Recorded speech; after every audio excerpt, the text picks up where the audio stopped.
Israeli Prime Minister Benjamin Netanyahu will deliver a major speech to Congress today. While it's billed as a joint address, many seats on the Democrat side of the aisle will be empty. Vice President Kamala Harris will also be skipping the speech. This reflects the deep division in the Democrat Party over support for the state of Israel. CBN's chief political analyst David Brody reports. When Prime Minister Benjamin Netanyahu arrived in the U.S. this week, no administration officials showed up to greet him.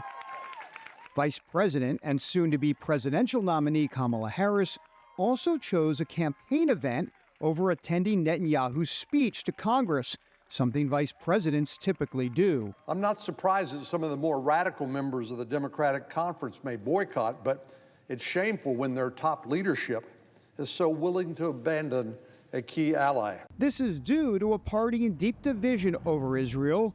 Even longtime supporters like Senate Majority Leader Chuck Schumer have backed away from the current Israeli government. The Netanyahu coalition no longer fits the needs of Israel after October 7th. The shift has been growing for years. In 2001, just 18% of Democrats nationwide sympathized with the Palestinians. Now, that number up to 38%.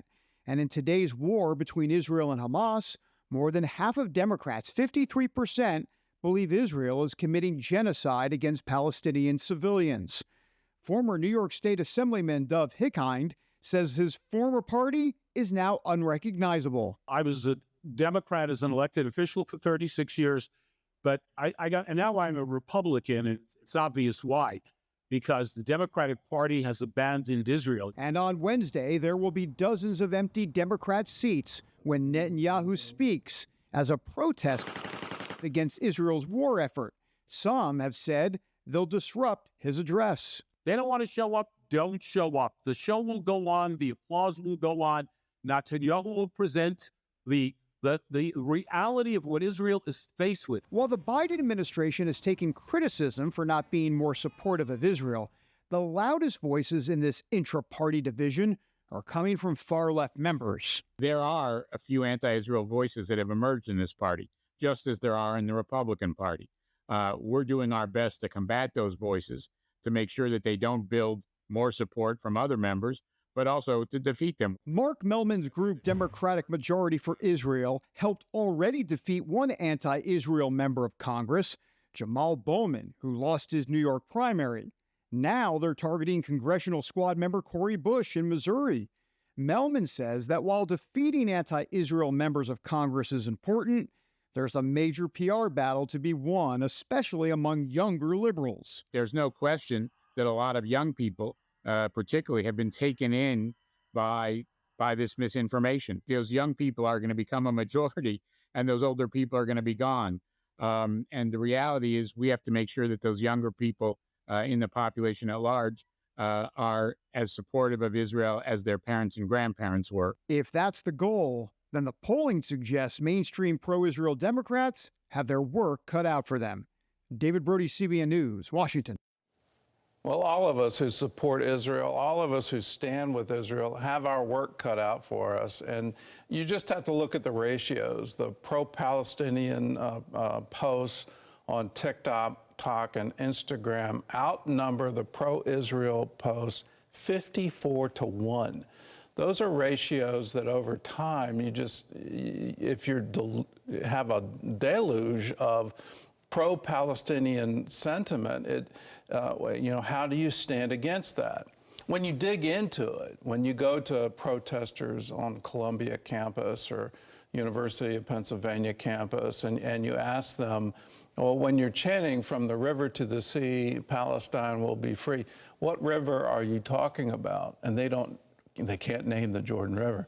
When you say, what sea, they will say, well, maybe the Red Sea, or they won't identify it as the Mediterranean. They don't even know that they're calling for the complete elimination of Israel and the death of every single Jew living there. Realize the war we're in. It's not just a war of terror. It's not just about October 7th. Israel's existence is at stake.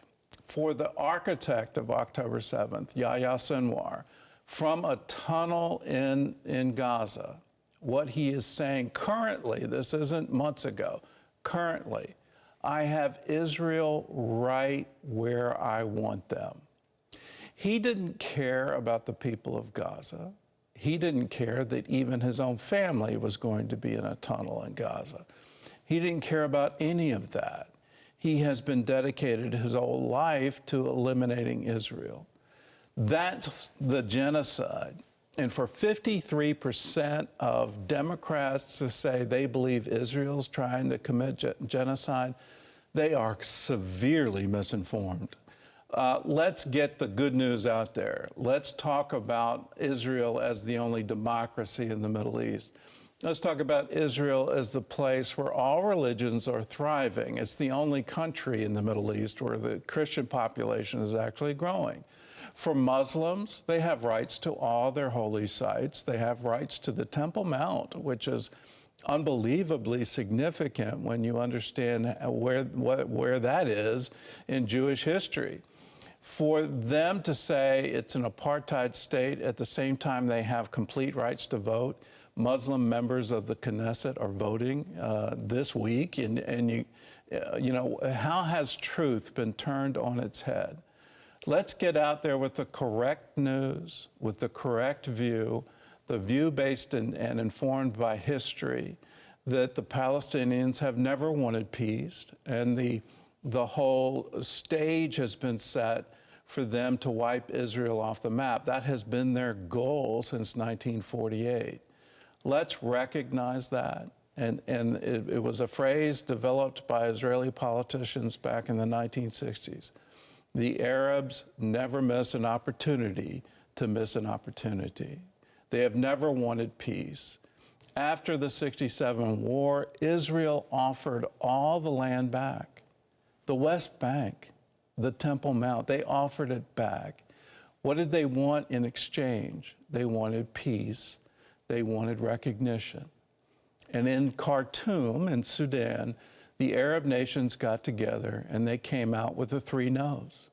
No peace, no recognition, no Israel. They don't want Israel to exist.